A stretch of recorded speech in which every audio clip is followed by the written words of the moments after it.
Eso es importante lograrlo. Si no se puede, hay solución, pero sería interesante lograr eso. La relación del momento equilibrador y el momento volcador tiene que ser mayor o igual a 1.5. Normalmente, particularmente, yo adopto 2 por si acaso, ¿ya? Pero la norma con 1.5 está bien.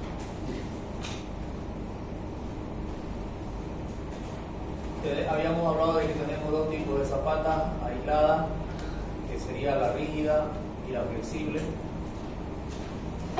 Nosotros trabajamos con la rígida.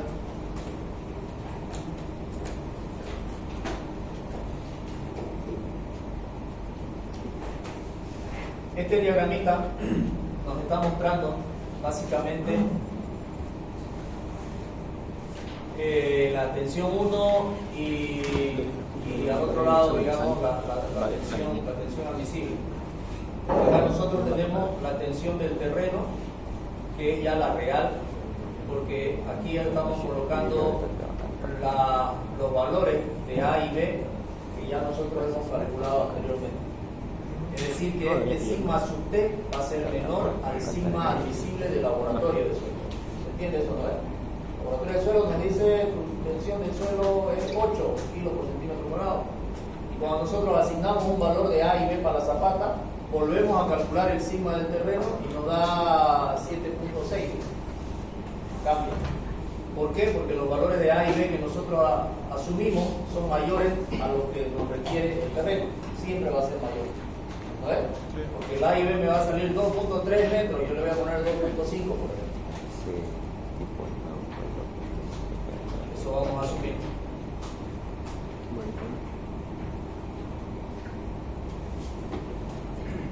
Una vez que tenemos todo ello, nosotros hacemos un esquemita para el diseño, para calcular el momento en la dirección A y luego el momento en la dirección B.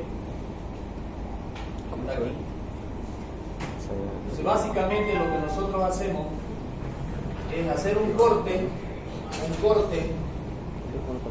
al esquema donde tengamos acá, hacemos un corte, fíjense este corte 1,1, dice a 0.15 del valor de A sub 0. ¿Qué es A sub 0? Este lado de la columna, el lado horizontal del dibujo de la columna, ese es el A sub 0. Entonces quiere decir que del ras de la columna ingresamos el 15%, 0.15, ingresamos adentro de la columna y ahí hacemos el corte. Entonces ahí asumimos nosotros un empotramiento y hacemos la idealización de esa fundación para el diseño de las armaduras como una viga empotrada en voladizo. Creo que tengo un esquema por acá, ahorita lo estoy buscando para que lo puedan ver. Ya estamos en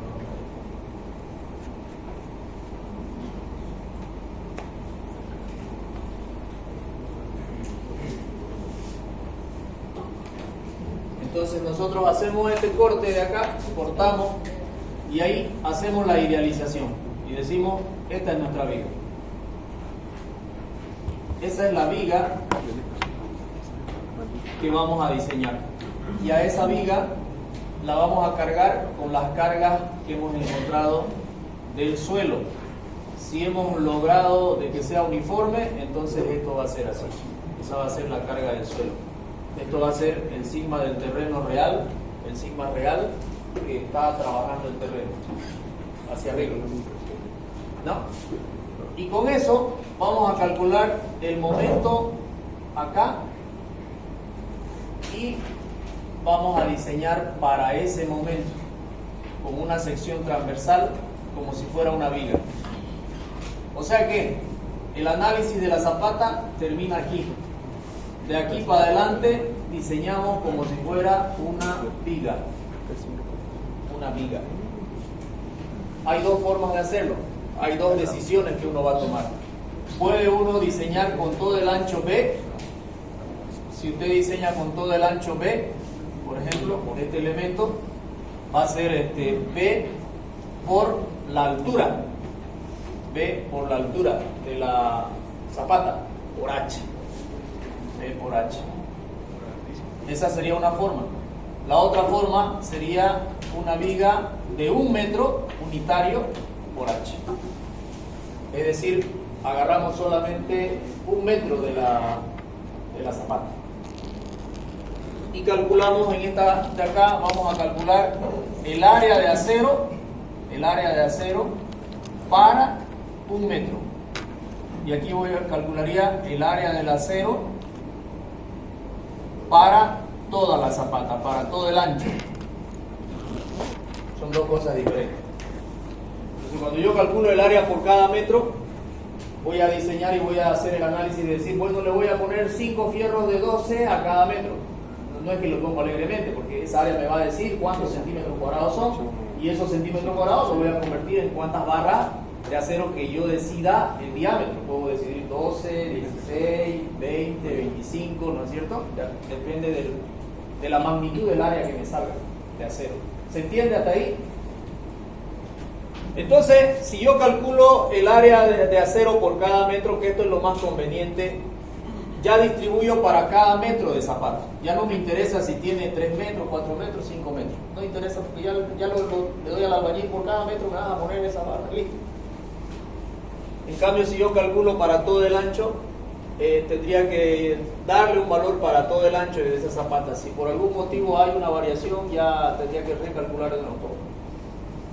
¿No es cierto? Entonces, normalmente lo hacemos ese análisis por cada metro. O sea, repito, el análisis de la zapata llega hasta este esquema. Tenemos este esquema y diseñamos como si fuera una viga empotrada en voladizo. ¿Alguna pregunta? Ok, 0,15, esa es la longitud. Es decir, va a ser 0,15 de A sub 0 más la longitud de vuelo, es la longitud de diseño de la viga. ¿Se entiende, no? 0,15 de A sub 0, este A sub 0 sería este lado de acá, este es A sub 0. 0,15 de A sub 0 más la longitud de vuelo. La longitud de vuelo es del ras de la columna al ras de la fundación en esa dirección. Así voy a determinar el fierro A sub A de este de acá. De esa manera. Para determinar al otro lado, tengo que diseñar, tengo que hacer un corte. Ya el 1' sería el corte que tendría que hacer.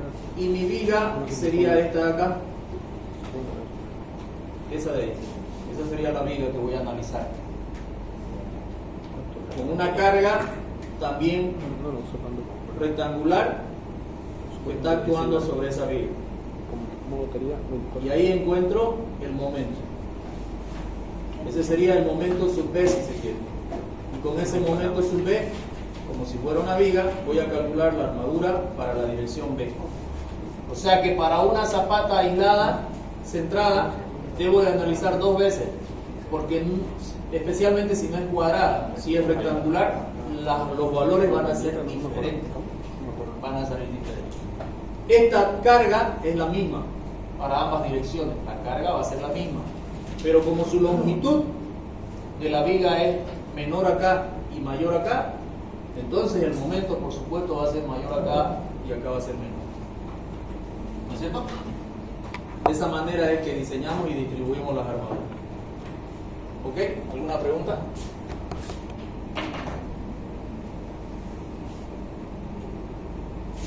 Bien.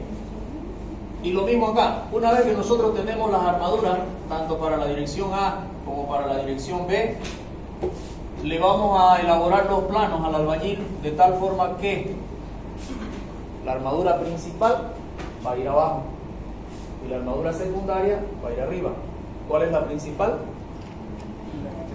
La mayor. La mayor. La armadura principal es la mayor.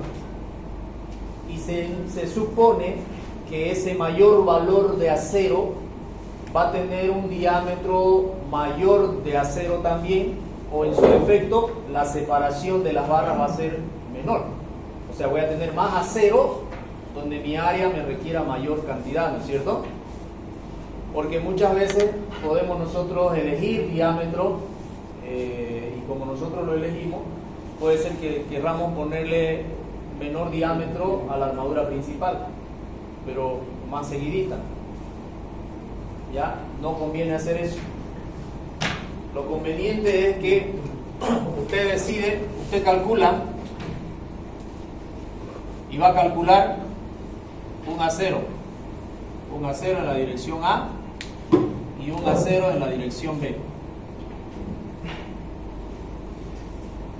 Vamos a suponer de que en este caso el acero en la dirección B es mayor al acero en la dirección A.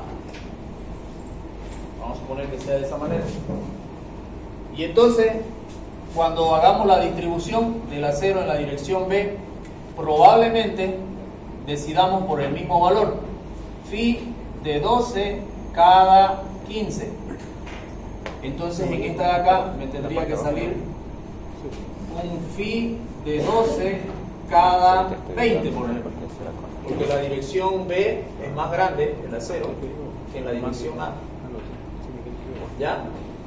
Pero también de repente alguien puede decir, bueno, yo a este acero le quiero poner phi de 10. Phi de 10 cada 10. Que al final sumado el área va a ser mayor en área que el otro, pero no conviene hacer eso. Hay que tratar de ser coherente. El mayor acero debe tener en lo posible el mayor diámetro, o igual que el otro acero, no menor. ¿Me dejo entender? No menor, o sea, hay que ser coherente. Si este me salió más importante, entonces este tiene que ser importante en diámetro también a la hora de armar. No le voy a poner menor diámetro aunque lo aumente aunque le disminuya la distancia para garantizar el área total. Lo podría hacer, pero no se debe hacer eso. Por lo menos igual. Si los dos aceros son iguales, está bien. De todas maneras, aunque los dos aceros sean iguales, la armadura principal va abajo. La armadura principal. Y la armadura secundaria arriba. ¿Ok? El recubrimiento mínimo en zapatas, ¿cuánto es? 5. Según norma es 5. 5. Nosotros acá, yo particularmente trato de instruir a la gente que trabajen con 8. Con 8. Porque eso es por cuestión de control de calidad, porque aquí los trabajadores no son tan rigurosos en su trabajo.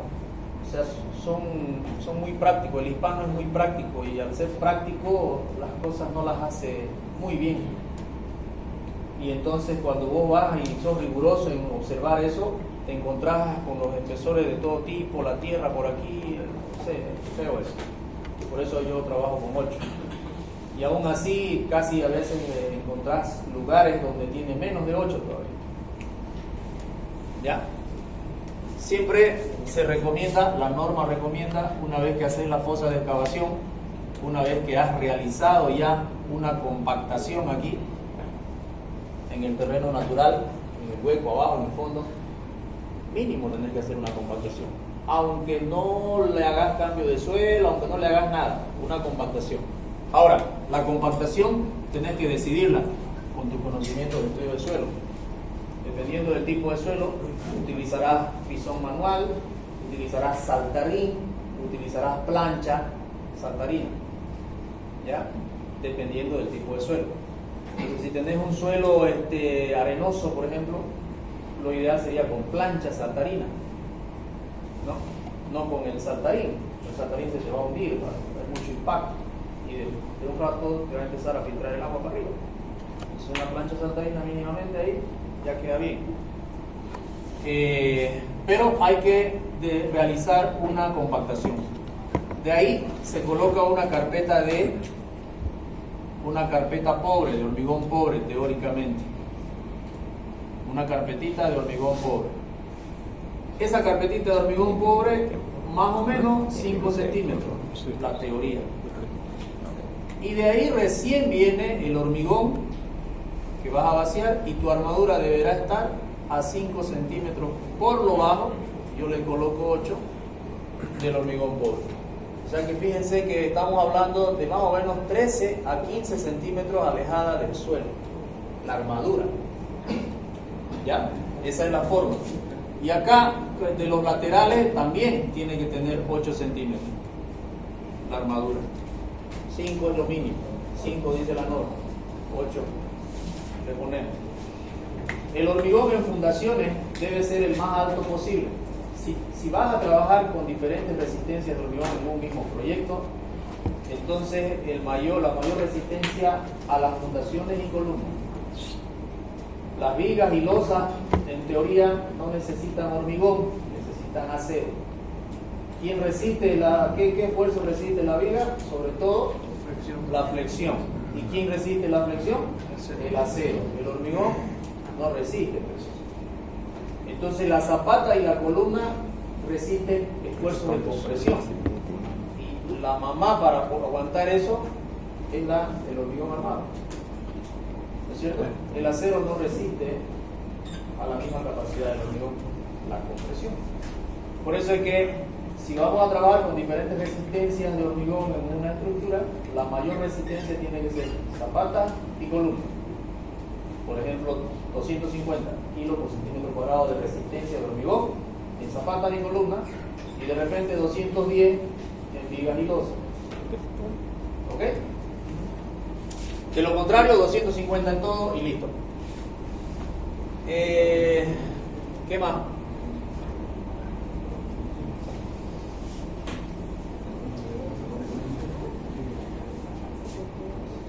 Bien. Entonces, de esa manera se diseña una zapata. Lo mismo con el esfuerzo de corte, ¿no? Normalmente, el 99.99% de los casos, el cortante lo absorbe el hormigón por la sección transversal con la que se calcula. La altura de la zapata normalmente es arriba de 40, 60, 1 metro 20 de altura de zapata. Entonces, vos cuando estás diseñando, tu viga va a ser de 1 metro 20 de alto por un ancho unitario. ¿Se dan cuenta? ¿Por qué se agarra así? Porque en ese punto se supone, teóricamente, se encuentran los mayores esfuerzos, tanto de momento como de cortante, en la fundación. Y en ese punto tenemos una sección transversal de ese tipo. Entonces, acá veíamos nosotros que se calcula el momento. Aquí está. El momento en A sería igual al valor de A menos A sub 0, que sería esto de acá. El valor de A menos A sub 0, que sería la columna. Estaríamos pensando en estos dos, la suma de estos dos, dividido entre 2. Dividido entre 2, entonces estoy hablando de uno de ellos. Con esta ecuación de acá, estoy agarrando esta longitud, de aquí hasta aquí. Esa longitud es A menos A sub 0 dividido entre 2. A eso le sumamos 0,15 de A sub 0. Le sumamos 0,15 desde aquí, ¿no? Esa longitud es desde aquí. Y le sumamos este 0,15 de A sub 0. Cuando le sumamos ese 0,15, ya estamos trabajando con esta longitud, la longitud de cálculo. O sea que todo esto, el momento es igual a L al cuadrado. Entonces ese momento, básicamente, ese momento en A es igual a L al cuadrado, que es la longitud de cálculo, elevado al cuadrado, multiplicado por B medio y por la tensión del terreno, multiplicado por B medio. ¿Qué significa ese B medio? Es este B básicamente dividido entre 2 y por la tensión del terreno. Pero ¿cómo sería realmente? Cuando yo quiero calcular el momento aquí, necesito una carga distribuida. Esta carga distribuida es el sigma T multiplicado por B. Yo tengo un sigma T que está en toda la superficie, porque es una tensión volumétrica, es un prisma de presiones abajo. Si yo lo multiplico por A, se me va a poner una carga distribuida en el centro en esta forma. Si yo lo multiplico por B, se me va a distribuir en esta forma. En este momento yo necesito multiplicarlo por B para que se me distribuya linealmente así. ¿Tienen alguna duda con eso?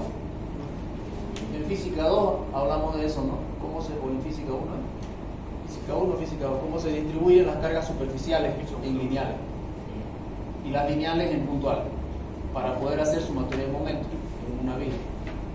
Eso estamos haciendo. Estamos distribuyendo la carga superficial en lineal. Entonces, si yo tengo el sigma del terreno, que es superficial, cuando yo lo multiplico por B, voy a estar colocando una carga distribuida lineal en todo este largo, en todo el largo A. Si yo lo multiplicara la superficial por A, la distribución sería a todo lo largo de B. Y si lo multiplico por A y por B, la distribución es puntual. Por eso es que acá nosotros agarramos el sigma T y lo multiplicamos por B, por este ancho B. ¿Y qué me está dando como resultado? Una distribución lineal en esa línea, a lo largo de esa línea. Eso estoy agarrando. Al hacer esto, estoy diciendo, esta es mi carga, pero desde acá nomás, porque lo demás no me interesa. Lo demás no me interesa, desde acá no, desde ese punto. Entonces, ¿cómo sería el momento aquí? Cuando yo tomo un momento en ese punto, va a ser igual a la carga por la longitud. O sea, sigma T por B por la longitud de cálculo, ya la tengo puntual. ¿Sí o no? Sí. Con esto de acá, ya estoy hablando de una carga puntual al centro. Eso lo debo multiplicar por la distancia. ¿Y la distancia cuánto es? L medio. Longitud de cálculo sobre 2. Así sería, ¿no es? Sí. Entonces, esta fórmula ya está diseñada a partir de esto. Este sigma T por B es este sigma T por B. Este 2 es este 2 de acá. Y esta LC por LC es LC al cuadrado. Es la longitud al cuadrado. ¿Se dan cuenta? ¿Hay alguna duda? O sea, esto me quedaría, para ponerlo en esos términos, me quedaría longitud de cálculo al cuadrado, como está allá, multiplicado por el ancho B, dividido entre 2, multiplicado por el sigma T. Eso es lo mismo, longitud de cálculo al cuadrado por B, dividido entre 2, multiplicado por el sigma T. Si yo lo quisiera hacer un poquito más entendible, este 2 yo lo pondría no ahí, sino acá. Porque ese 2 corresponde a este, porque estoy dividiendo acá, a este elemento. El orden del factor del producto no altera, digamos, el resultado. O sea que lo ponen allá afuera, no importa. Pero eso es lo que, de ahí sale esa ecuación de allá arriba. ¿Alguna duda? Ok. Una vez que tengo esto, este esquema, ya está, ya de ahí para adelante diseñe su viga. Diseñe su viga como una viga, como pudimos diseñar, nada cambia. Muy bien.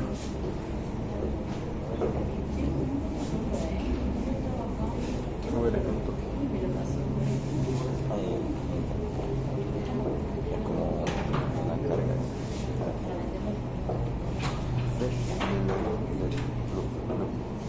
Para el otro lado hacemos el mismo procedimiento. Una vez que tenemos el momento, calculamos el reducido, calculamos la cuantía y calculamos el acero. Básicamente diseñamos la viga. Hay una parte de las recomendaciones que hablan de una situación que se puede dar al momento de diseñar una fundación. Y nosotros utilizamos este criterio cuando es marcada esta situación. El hecho de que una zapata sea rectangular nos permite a nosotros distribuir el acero en 3 zonas. La zona 1, que vendría a ser la zona de la derecha, la zona central y la zona de la izquierda, o al revés, la izquierda, central y derecha. La zona central, respetamos la misma armadura que la principal. Y las zonas laterales las armamos con menor cantidad de acero. Entonces, ese es el criterio que se adopta para una zapata que es bastante rectangular, que es muy larga, muy alargada. La finalidad de esto es economizar en acero. Esa es la finalidad, disminuir la cantidad de acero. Y esto se hace cuando tenés proyectos en serie, cuando tenés un edificio que lo vas a construir por lo menos 10 veces, digamos. Y resulta de que una de tus zapatas la diseñaste alargada porque había un arbolito ahí que el dueño no quería, tuviste que diseñarla alargada. Entonces no es cuadrada, es muy larga. Y entonces si van a hacer 10 de esas o 20 de esas zapatas, ponerle la misma cantidad de acero a todo el largo, te vas a gastar mucha plata, bajo el entendido de que la parte central es la que va a trabajar, la que necesita el acero que has calculado, y las partes externas, laterales, ya no necesita el acero y se hace una disminución del acero en los laterales con esta fórmula bajo este criterio. ¿Ok? Eso casi poco se usa, digamos, pero está escrito. En el momento que se hagan construcciones en serie es conveniente usarlo para economizar más todavía la platita, ¿no?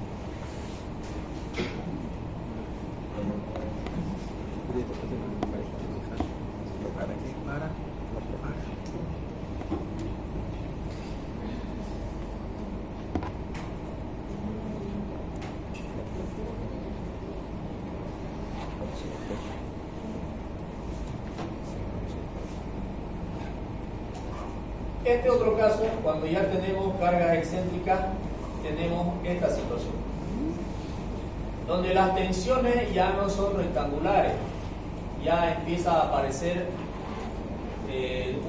una distribución de tensiones diferenciada, donde tengo que nombrar a la una sigma T sub 2 y al otro lado sigma T sub 1. ¿Ya? Y esta es la formulita que nos permite hallar el valor de ese sigma T. Entonces, el sigma T sub 1 va a ser igual a la normal dividido entre el área de la zapata, la normal que llega a la zapata dividido entre el área de la zapata, más 6 veces esa normal multiplicado por la excentricidad dividido entre a al cuadrado por b. Esa excentricidad se refiere a la diferencia que hay entre la ubicación de la normal y la ubicación del centro de gravedad de este trapecio. Esa es la excentricidad. ¿Se acuerdan que en la otra clase yo les decía, tienen que hacer coincidir cuando teníamos zapatas combinadas, teníamos 2 o 3 cargas, calculábamos la resultante de esas tres cargas y nos da por acá. Entonces cuando yo voy a decidir qué zapata le voy a poner a esta situación, yo debo de hacer coincidir el centro de gravedad de la zapata que voy a plantear con la ubicación de la resultante de esa carga. Eso es importantísimo. Cuando yo logro hacer eso, que coincidan estas dos, este centro de gravedad de la zapata con la ubicación de la acción de las cargas de la columna, ahí es la única situación en la que mi diagrama de tensiones es rectangular y es bonito. ¿No es cierto? Ahí trabajamos con eso. En el momento en que no logre hacer eso, porque resulta de que aquí ya está el vecino y yo necesito, entonces no puedo pasarme de aquí y no voy a poder lograr hacer eso, entonces ya mi diagrama de tensiones ya no va a ser así. Ya mi diagrama de tensiones va a cambiar y va a ser un trapecio. Va a ser así. Ahí no hay cómo ya evitar de que las tensiones en el suelo, su distribución sean diferenciadas, no parejas. Y en esa situación es que ya nosotros hacemos con estos criterios de acá. Ahora, ¿qué pasó acá? que ya acá el centro de gravedad no está ahí. El centro de gravedad va a estar en otra ubicación. Aquí, con este, aquí se me desplazó mi centro de gravedad. Y por lo tanto la excentricidad, esa es la excentricidad. Esa es la E que dice en la fórmula. Esa es la distancia E. Es la distancia que hay entre la resultante de mis acciones y, entre comillas, la ubicación de la resultante de mis reacciones. Porque la zapata, a través de la zapata, la reacción del suelo sobre la zapata, si nosotros sabemos que es distribuida como un prisma, eso lo podemos distribuir en un punto. ¿Y en qué punto se va a distribuir? En su centro de gravedad. No sé si me dejo entender. Entonces, de esa manera es que se va a dar esto. Este está volcado. Este es para el otro lado. Así van a ser las tensiones. Entonces, básicamente, si yo quiero hallar la resultante de este trapecio, la resultante es una fuerza que está ubicada en el centro. Ahí. Esa es su resultante, su reacción. Y la excentricidad es la distancia entre esas dos. ¿Ok?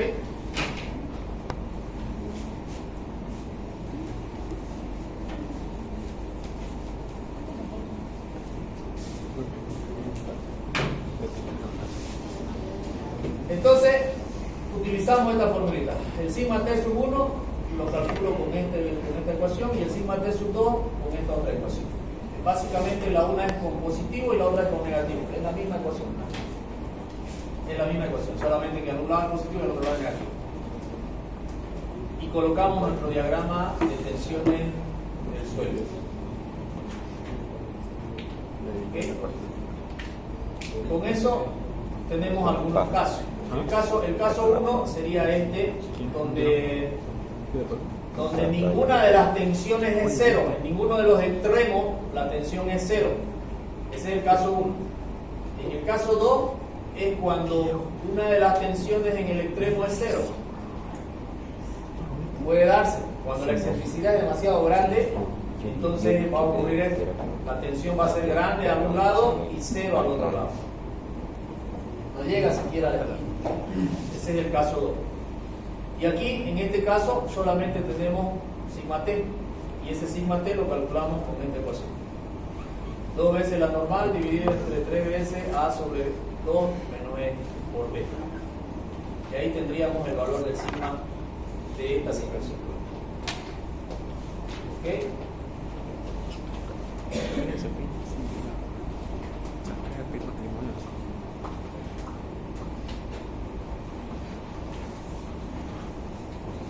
Una vez que tenemos eso, hacemos lo mismo. Nuestra longitud de cálculo va a ser la misma. Hacemos el corte a 0,15 del lado de la columna y obviamente vamos a diseñar el acero para una situación que nos tocó, digamos. Si nos tocó esta situación, hacemos el corte aquí y diseñamos para este lado. Hacemos el corte aquí y diseñamos para este lado. Y para el otro lado, ¿qué pasa? Ponemos la misma armadura. ¿Por qué? Porque si tenemos esta situación de momento por algún motivo, en alguna circunstancia se puede volcar ese momento para el otro lado. Por ejemplo, en un huracán, en un ventarrón, y el viento empuja y suelta, y de pronto suelta y se vuelve el momento para el otro lado. Y si vos la armaste con mínima, digamos, de repente puedes reventar tu concreto ahí. ¿Ya? Entonces se mantiene la misma armadura del caso más desfavorable a todo al otro lado también. ¿Okay?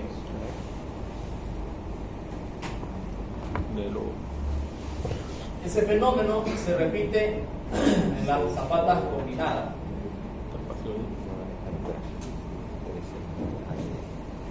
Lo mismo, las zapatas combinadas es algo similar, ¿no? algo parecido.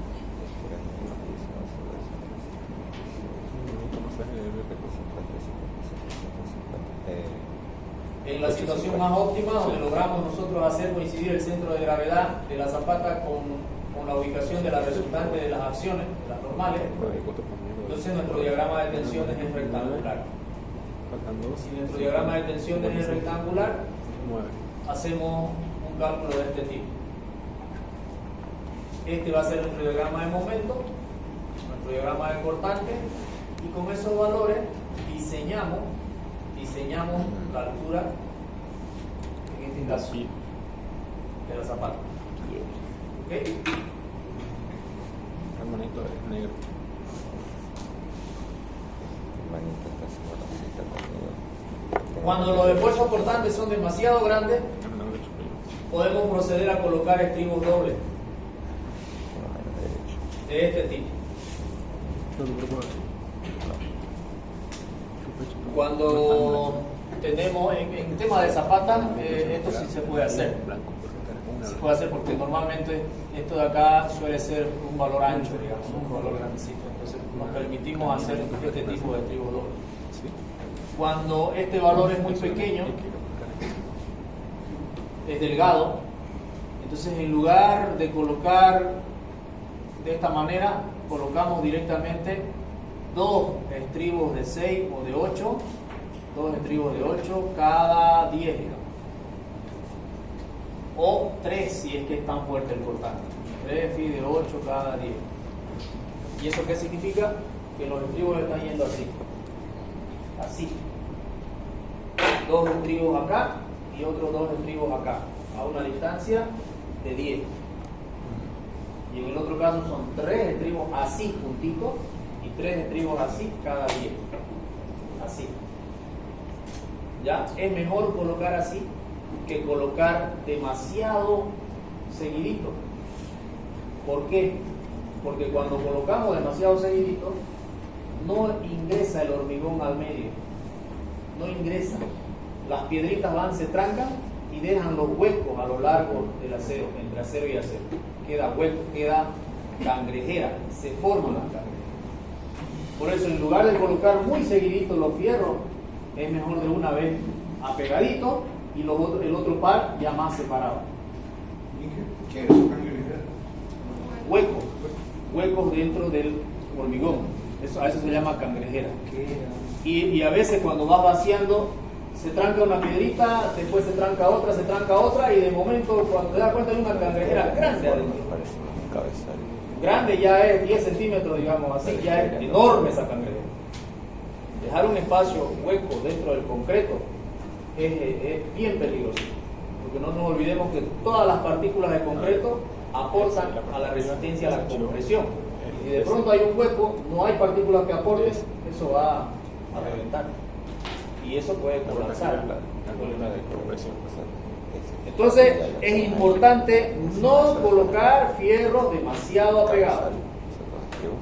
La norma dice mínimo, el tamaño mínimo el tamaño máximo del agregado, el que estás usando, ¿no? Si estás usando 3/4 sería 3/4, porque es el tamaño máximo del agregado que estás usando, no del agregado de 3/4, porque en zapata se usan agregados más gruesos. Los agregados más gruesos nos permiten resistencias mayores a la compresión, pero no podemos usar agregados de 1 pulgada, de 1,5 pulgadas en vigas o columnas, que son secciones pequeñas. Sí podemos usar en zapata agregados de 1 pulgada.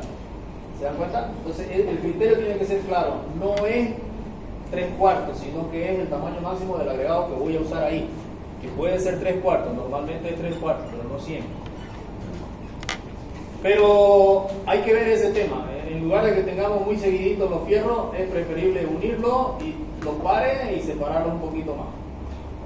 Ahí no va a haber problema, no va a generar cangrejeras. ¿Ya? Esa recomendación hay que tenerla en cuenta. Este otro sistema también se utiliza cuando tenemos un ancho suficiente para poder hacer esto. Cuando no es muy ancha la viga, es mejor usar 2 estribos apegaditos.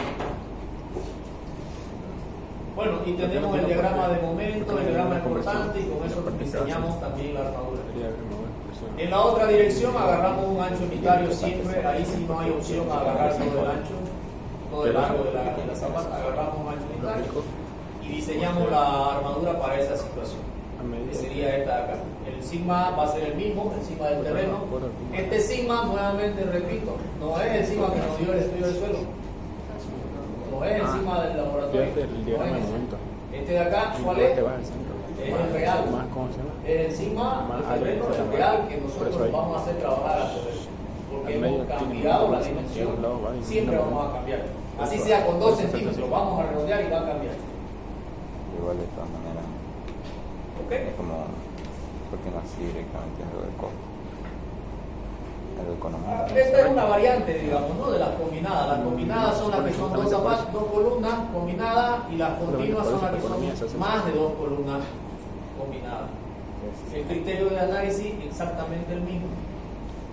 Sumatoria de todas las normales para encontrar la resultante y tenemos que hallar la ubicación de esa resultante y después plantear nosotros nuestra zapata de tal forma de que el centro de gravedad de la zapata coincida con la ubicación de la resultante de la fuerza de acción sobre la misma. Si logramos hacer coincidir, entonces vamos a tener este diagrama de tensiones rectangular, lineal, rectangular, uniforme. De todas maneras, esa carga que tenemos nosotros del terreno la tenemos que calcular. Calculamos su diagrama de momento, calculamos su diagrama de cortante. Con esos valores diseñamos la zapata. ¿Ok? La ventaja aquí es que básicamente todo es dato. Las normales son datos porque son las cargas que llegan de la columna. Y la reacción del suelo es dato porque lo tenemos, digamos. Nosotros es dato. O sea, es una viga hiperestática ya resuelta básicamente. Entonces, como que está al revés nomás. Porque las vigas que nosotros calculamos en isostática o hiperestática están con la carga hacia arriba y las reacciones abajo. Aquí está al revés y es lo mismo. Pero acá ya está resuelta. En los otros casos tenemos que resolver. Aquí ya está resuelto. Tenemos los valores de las normales y tenemos la carga del suelo para arriba.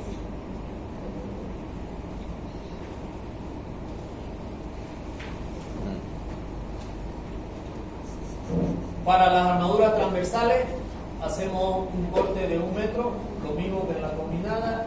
Hacemos el corte para esquematizar, para idealizar el empotramiento y diseñamos con un voladizo la armadura transversal. Y ese valor lo colocamos en la iluminación. Esta de acá dice zapata continua combinada cuando la reacción del suelo no es uniforme. Este es el caso difícil. Hay situaciones en las que no vamos a poder hacerla uniforme y tenemos lo mismo. El diagrama de tensiones va a ser variado. Sigma T sub 1 el mayor valor y sigma T sub 2 el menor valor. Y esta es la ecuación. La resultante de las acciones dividido entre la longitud total que ya hemos decidido adoptar para esa zapata por el ancho que hemos decidido adoptar. No nos olvidemos nunca que el área de la zapata nosotros asumimos. Nosotros decidimos cuál va a ser. El largo y el ancho lo decidimos nosotros. ¿Bajo qué referencia? Bajo la referencia de que el área debe ser mayor o igual al área que nos solicita la formulita de física 2. Presión igual a fuerza sobre área. Nada, esa es la referencia. Cumplimos con eso y no es más. Y acá ya es dato, sería dato eso. LT, P sería dato, R es dato, todo es dato. La excentricidad la vamos a calcular. Porque tenemos todo para calcular. Una vez que decidimos el área de nuestra zapata, ubicamos el centro de gravedad de esa área y sabemos dónde está ubicada la resultante de las acciones y la excentricidad en esa distancia. Se acabó. ¿Alguna duda ahí? Está claro, ¿verdad? Entonces, eso es la excentricidad. Por lo tanto, tenemos todos los datos para calcular el sigma T sub 1, que es el mayor valor, y el sigma T sub 2, que es el menor valor porque está con recta. Es la misma ecuación, la una con más y la otra con menos. Nada. Y con esa distribución de tensiones ya podemos nosotros resolver el problema. ¿Ok? Esta es zapata de columna sobre medianería. Bueno, esa solución ya la hemos visto en la anterior clase de manera parcial. Podemos usar tensores o podemos usar viga de equilibrio, ¿no? Y también se pueden usar las combinadas que estamos acabando de ver. Esta sería una situación con un tensor. Donde tenemos la normal, hacemos trabajar a una de las vigas que nosotros decidamos como tensor, propiamente dicho. Y luego hacemos una sumatoria de momentos acá para definir la estabilidad del elemento. Y hacemos de que el momento estabilizador sea mayor o igual a 2 veces el momento volcador. Siempre yo agarro 2, pero la norma dice 1.5, entonces me gustaría que ustedes agarren 2, porque con el tema de suelo y con el tema de nunca sabe uno. Hay autores que tienen toda una investigación donde demuestran que su S factor debería ser 5. Es increíble. Y vos ves y la analizás toda la historia que ellos plantean y es bastante lógica, digamos. Pero 5 es demasiado ya. Para mi criterio 5 ya es mucho, digamos. Y hay autores que hablan desde 1.5 para arriba, 1.2 incluso hay algunos que plantean. Había una pregunta en la anterior clase, creo que algunos ya se habían ido cuando me lo hicieron. Me dice un estudiante: ¿cómo hago para garantizar de que el tensor sea solamente el que yo decida? ¿A qué se refiere esa pregunta? A que yo les decía, tienen la posibilidad de volverlo tensor cualquiera de los niveles que ustedes crean convenientes en una columna, ¿no es cierto? Pero alguien decía, ¿y cómo hago para garantizar al 100% de que la segunda columna sea el tensor? Que no quiero ningún aporte ni de la primera ni de nada, no quiero aporte, quiero que la segunda. Entonces, lo que se hace al momento de construir, se construye aquí este apoyo. ¿Qué se llama este apoyo? ¿Qué nombre tiene? Ménsula. Construimos una columna con su ménsula. Y en esa ménsula vamos a apoyar la viga. Apoyaríamos la viga ahí. Esta columna pasa ahí. Y esta sería como una junta de dilatación. Y entonces no va a haber ningún trabajo de esta viga como tensor. Sería esta la viga tensor. Y directamente tendríamos el análisis con esa altura y ese tensor para el tema del vuelo. Al 100% sería, trabajaríamos con él. ¿Ya? No va a pasar el efecto a la siguiente, porque esta se va a encargar de resolver nuestra estabilidad antes de que pase para arriba el efecto. ¿Ok? Esta sería la forma de garantizar de que el 100% se vaya a la segunda viga.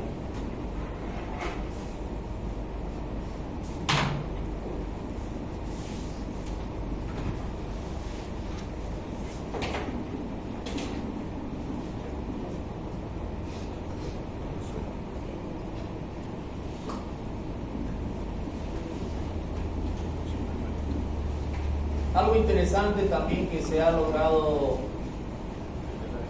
establecer es de que la columna en este tramo donde está el tirante o el tensor deberá tener una buena rigidez a la flexión. No nos olvidemos que la columna casi está haciendo como brazo de palanca, o sea que tiene que tener una buena rigidez a la flexión para que permita que reaccione el tensor y funcione adecuadamente el sistema. Es decir, si nuestra columna no tiene una buena rigidez, de momento el tensor, cuando trabaje, la columna pueda fallar. Hay que verificar ese tramo en la columna. Está trabajando básicamente como un brazo de palanca y no puede fallarnos la columna ahí. ¿Okay?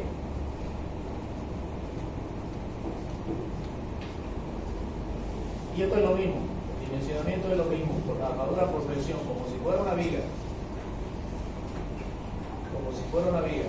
La otra situación, cuando tenemos vigas de equilibrio, la estabilización con vigas de equilibrio, sería este el caso. Nosotros vamos a tener un esquema de este tipo. creo que acá está. Vamos a tener un esquema de este tipo, donde tenemos la normal 1 y la normal 2 de la otra columna a la que nos estamos arrastrando para la viga de equilibrio. Cosas importantes en esta situación. Importante tener claro de que nuestro mayor momento en este tipo de soluciones va a estar dado en este sector. Fíjense ustedes, el mayor momento está dado básicamente en la mitad de la longitud de esta zapata. Esta tensión que nosotros vemos acá me muestra la tensión por debajo de la zapata, la tensión del suelo por debajo de la zapata. En la mitad de esa zapata, en esa dirección, se va a dar normalmente el mayor momento. El mayor momento. Para ese momento es que tenemos que diseñar. Y es grande, es enorme ese momento. Por eso es que normalmente estas vigas nos salen altas. Nos salen altas. Por encima de 50 centímetros. Esa viga. 50, 60, dependiendo del edificio, 90, 1,20 metros salen esas vigas. Son enormes. ¿Ya? Y de ancho 40, 50, 30, dependiendo del esfuerzo que tengan, de la situación que tengan. Entonces no se vayan a sorprender cuando calculen esta viga con este momento y con este cortante, de que le dé una bigota de 60, de 50, de 40 para arriba, digamos. Eso es normal.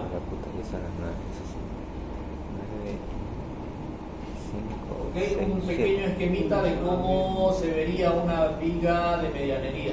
Tenemos la zapata, se acabó la zapata y continuamos con la viga. Esta viga nos genera el soporte para resistir el fenómeno del cuerpo. Y les repito una vez más, la viga puede estar más baja que la zapata o puede estar más alta también. No hay una restricción en la altura de la viga de equilibrio. Como se ve acá, tenemos la zapatita aquí abajo, pero la viga nos salió más arriba. Nos salió más arriba. Porque básicamente la viga se enfoca en resistir el momento volcador. El momento volcador. Y la zapata se enfoca en resistir, en soportar el hundimiento de la carga. Entonces, si de repente el suelo es bastante fuerte, y cuando yo hago mi formulita, resulta que con esta normal mi zapatita me sale de 1 metro por 1 metro, pero resulta que tiene un momento volcador grande y mi viga de equilibrio me sale de altura a 1,5 metros. Exagerando, ¿no? ¿Se dan cuenta? No tiene nada que ver lo uno con lo otro. La viga soporta el momento, la zapata soporta la carga vertical, que son dos cosas diferentes. Si el terreno es bueno, no necesito zapata básicamente. La zapatita va a ser chiquitita, pero el momento volcador no se va a disminuir porque el terreno sea bueno. El momento volcador sigue siendo grande. ¿Entienden? O sea, no relacionen la altura de la zapata con la altura de la viga. Son dos cosas aparte, diferentes. Eso hay que tener en cuenta. Por eso es que acá mostramos nosotros de que puede haber una zapata a la misma altura de la viga, o puede ser que la viga sea más alta, mucho más alta. Puede ser también que sea más baja, porque el momento es chiquitito, el terreno es un desastre y necesito una zapatanga para que no se me fregue en ese terreno, y entonces la altura de la viga me da bajita y la zapata es más alta, ¿no? Son dos situaciones de análisis diferentes. ¿Ok? Y así me queda más o menos la viga de equilibrio, una vista de corte, donde las zapatas se terminan en un punto y continúa la viga de equilibrio a riostrar a la una zapata con la otra.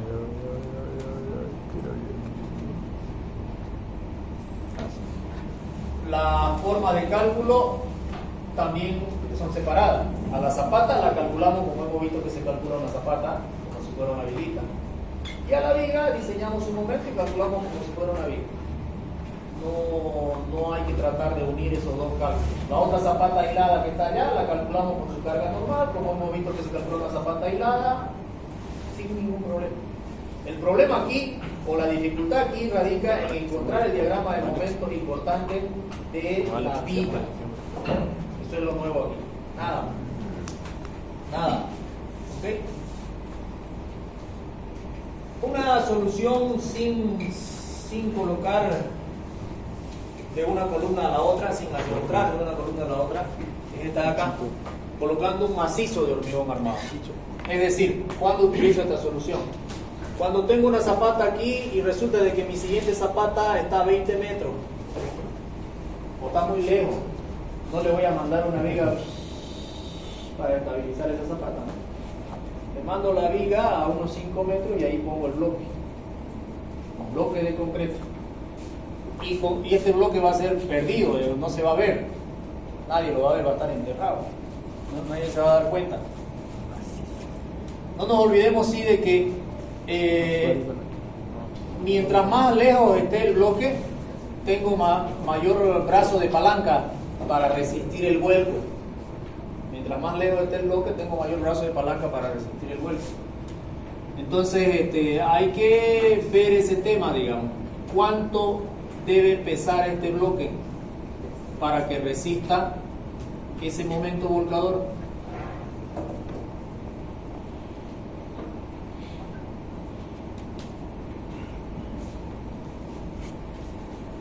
El bloque va a ser más liviano cuanto más lejos lo coloquen.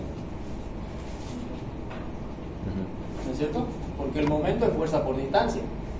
La fuerza es el peso del bloque y la distancia es toda esta distancia. Y ese momento es el momento estabilizador. Mi momento estabilizador va a ser peso del bloque por distancia. Ese es el momento estabilizador. Y el momento volcador es dato de la estructura. Yo tengo que hacer de que ese momento estabilizador sea mayor o igual con 2 veces al momento volcador. El momento volcador es dato y el momento estabilizador va a ser la distancia por el peso del bloque. Y ahí tengo que jugar yo con esos dos elementos. Me asumo uno de ellos, por supuesto. ¿Qué me voy a asumir? La distancia. Me puedo asumir la distancia. Voy a decir, lo voy a plantar el bloque a 5 metros. Ah, ya, si va a ser 5 metros, esto es 5 metros. Tengo todos los datos, despejo el peso del bloque y me sale 50 toneladas. Ah, no, muy grande. Ahora voy a hacer otra iteración. Le voy a poner a 10 metros. Y hago lo mismo y calculo mi peso del bloque, me salió 5 toneladas. Esto está mejor. ¿Me entiendes? Así va jugando uno. Hasta que logre equilibrar su sistema. Esta es la que mando.